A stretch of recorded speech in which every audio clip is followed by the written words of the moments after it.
নমস্কার বন্ধুরা, আমি একটা নতুন রেসিপি দেখাচ্ছি। ওই জন্য এটা মুগ ডাল সেদ্ধ করে রেখেছিলাম আগে। অল্প পরিমাণে চালের গুঁড়ো, ময়দা, আটা মিক্স করে মেখে নিয়েছি। অল্প গুঁড়ো দিয়েছি।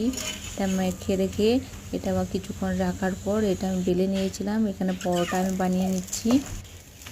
এটা লুচি বানিয়েও খেতে পারো, কিন্তু আমি এটা পরোটা বানাচ্ছি আজকে। খেতে দারুণ লাগে। উল্টে পাল্টে নিচ্ছি।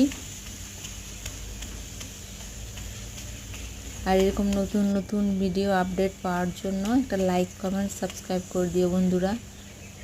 এরকম আমার পরোটা বানানো হয়ে গেছে। এরকমভাবে প্রত্যেকটা পরোটা আমি বানিয়ে নিয়েছি। এগুলো খেতেও যেমন নরম, সফট। আমি অল্প পরিমাণে এটা এক সাইড থেকে ছিঁড়ে দেখাচ্ছি। পুরো নরম হয়েছে, পুরো সফট, খেতেও মিষ্টি লাগে।